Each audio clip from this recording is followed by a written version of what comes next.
happy weekend. Ya, IHSG juga happy weekend. Jadi sepertinya akan menjadi weekend yang luar biasa menyenangkan untuk pelaku pasar Indonesia.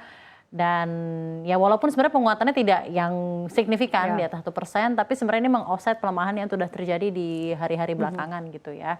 Dan sebenarnya in a good note, ya seperti yang tadi Anda sampaikan, walaupun ada data makroekonomi yang keluar dari Amerika Serikat dan cukup mengejutkan, di mana pertumbuhan ekonomi Amerika Serikat ternyata masih lebih kuat dari yang diperkirakan, dan tentunya mungkin akan berdampak terhadap estimasi atau ekspektasi penurunan suku bunga di The Fed, tapi ternyata ini tidak langsung tercermin ke pasar keuangan kita di Indonesia, dan IHSG berhasil menguat. Nah, silakan evaluasi Anda untuk IHSG hari ini.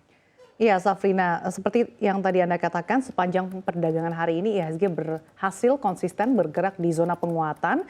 Bahkan kalau kita lihat highest levelnya saat ini 7298, artinya 10 poin lagi.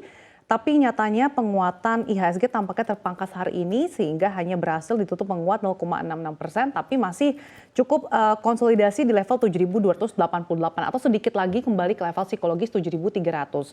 Meski demikian penguatan IHSG pada hari ini setelah 3 hari bergerak lesu, memang nilai turnover cukup sepi pada perdagangan hari ini sekitar 7,8 triliun. Artinya memang kalau kita perhatikan selama sepekan terakhir, ditambah dengan 3 hari berturut-turut IHSG bergerak di zona pelemahan, memang nilai turnover berada di rata-rata 10 triliun. Ini juga menjadi tanda tanya apakah memang pelaku pasar masih wait and see terkait dengan arah kebijakan The Fed ke depannya.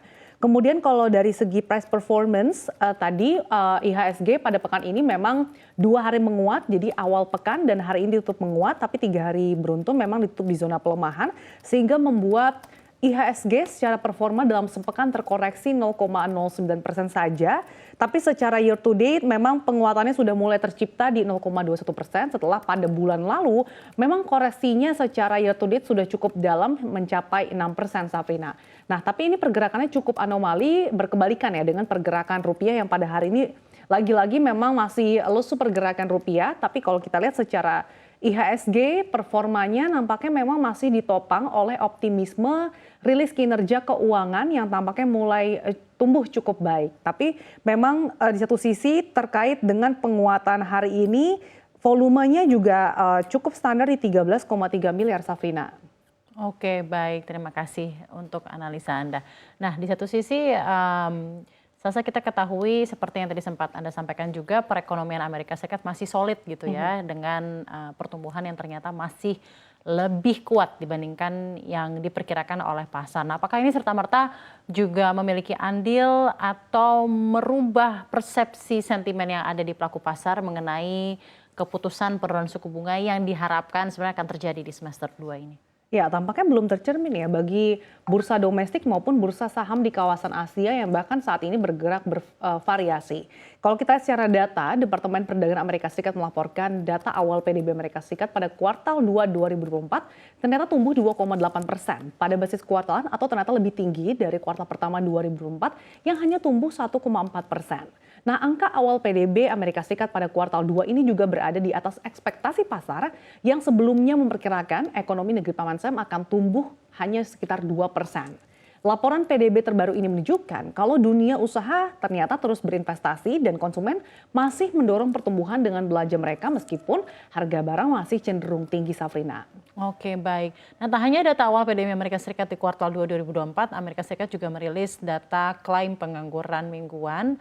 Nah, dan juga mungkin ada data-data lainnya yang juga menentukan indikasi apakah suku bunga benar-benar akan diturunkan seperti ya data inflasi, personal consumption expenditure, ada juga non-farm payroll ya dan lain-lain. Nah, data-data tersebut apa yang bisa kita evaluasi dari sana? Ya, Departemen Tenaga Kerja Amerika Serikat juga melaporkan bahwa ternyata jumlah orang Amerika yang mengajukan permohonan baru untuk tunjangan pengangguran turun lebih dari yang diperkirakan pada minggu lalu karena penyebabnya adalah distorsi cuaca dan penutupan sementara pabrik mobil memudar. Nah, klaim awal tunjangan pengangguran negeri Paman Sam ini turun 10.000 menjadi hanya 235.000 klaim yang disesuaikan secara musiman untuk pekan yang berakhir 20 Juli lalu. Nah, angka ini ternyata lebih rendah dari ekspektasi pasar dalam survei Reuters yang memperkirakan bakal ada sekitar 238.000 klaim pada pekan lalu. Nah, dengan tumbuhnya ekonomi Amerika Serikat hingga di atas ekspektasi dan angka klaim pengangguran yang cenderung menurun ini, pasar pun seakan bimbang nih, Safrina, akan arah sikap The Fed ke depannya pada pertemuan September. Apakah benar nih akan memangkas suku bunga atau justru ternyata kembali menahan suku bunga acuannya? Kini fokus investor tertuju pada data indeks harga pengeluaran konsumsi pribadi atau inflasi PCE pada hari ini untuk mengonfirmasi spekulasi dimulainya kapan sih kira-kira penurunan suku bunga The Fed, apakah lebih awal atau justru mundur. Tentunya harapan pelaku pasar, inflasi PCE Amerika Serikat yang akan dirilis malam nanti waktu Indonesia Barat ini dapat melandai dan juga makin mendekati target The Fed di level 2%. Meski begitu Safrina, proyeksi pasar mencatat bahwa inflasi PCE pada Juli tampaknya akan sedikit naik menjadi 2,6% secara tahunan. Nah, kalau inflasi PCE ini makin meningkat, di tengah PDB Amerika Serikat yang tadi meningkat, kemudian angka klaim pengangguran yang ternyata juga cenderung menurun, maka ada potensi bahwa The Fed ini akan kembali menahan suku bunga acuannya pada pertemuan September mendatang, Safrina. Oke, baik. Dan di satu sisi kalau kita lihat sebenarnya dengan adanya harapan bahwa ada penurunan suku bunga, harga komoditas juga sebenarnya menunjukkan ada arah-arah di mana harga komoditas tertentu juga mengalami koreksi gitu ya. Dan kita ketahui untuk komoditas harga batu bara gitu ya juga mengalami koreksi yang sudah lumayan signifikan di beberapa pekan terakhir. Tapi apakah ini menunjukkan atau tercermin juga kepada harga-harga emiten dari batu bara yang ada di Indonesia? Oke, kalau tercermin pada hari ini tampaknya bergerak tidak searah gitu ya. Tapi yang cukup menarik, sektor energi pada hari ini secara sektoral juga memimpin dengan apresiasi hingga 1,31%. Kalau kita lihat dari segi harga batu bara acuan global ditutup di zona merah pada perdana Kamis kemarin di tengah melandainya harga gas alam Eropa yang ternyata masih terjadi hingga Kamis kemarin.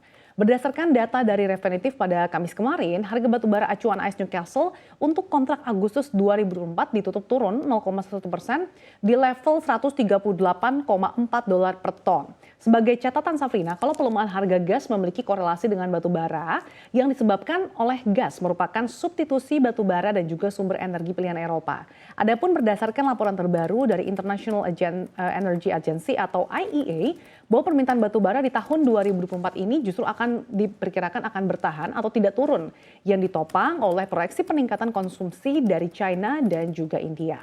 Meski begitu, ternyata pergerakan harga batu bara global ini berkebalikan dengan harga saham-saham batu bara yang hari ini kompak menguat. Kalau kita lihat secara final levelnya gitu ya, sejumlah saham di sektor energi mampu menguat, misalkan PTBA Bukit Asam yang terapresiasi 1,92%, kemudian Adaro Energy menguat 1,6%, Bumi Resources bahkan terapresiasi hingga 4%, sementara itu Indika Energy juga mampu menguat hampir 3% atau 2,94%. Jadi memang tampaknya pergerakannya ini cukup anomali dengan pergerakan harga batu bara global yang pada penutupan perdana kemarin justru bergerak di zona pelemahan. Di sisi lain Safrina, dari dalam negeri terkait dengan sektor batu bara nih, dua ormas keagamaan terbesar di Indonesia akhirnya menerima tawaran pemberian prioritas wilayah izin usaha pertambangan khusus atau WUUPK dari pemerintahan Presiden Joko Widodo. Nah, dua ormas keagamaan itu adalah Nahdlatul Ulama atau NU dan yang terbaru adalah pimpinan Pusat Muhammadiyah mengungkapkan kalau telah menerima tawaran resmi dari pemerintah untuk pengelolaan IUPK batubara, Safrina. Oke, baik. Terima kasih banyak atas analisa Anda yang begitu komprehensif dan luar biasa. Sekali lagi saya ucapkan happy weekend untuk Sasa dan happy weekend juga untuk pemirsa CNBC Indonesia. Good weekend pula untuk Bursa Efek Domestik dan juga IHSG. Tentunya kita harapkan pergerakan penguatan IHSG ini bisa tetap berjalan. Tentunya ada sedikit-sedikit moderasi dalam hal penurunan itu sudah biasa dalam hal technical rebound. Tapi kita harapkan dengan adanya sentimen-sentimen baik terutama dari global volatility yang sudah meredah, secara medium dan long term IHSG akan bergerak menuju tren bullish ya di semester 2 2024 ini.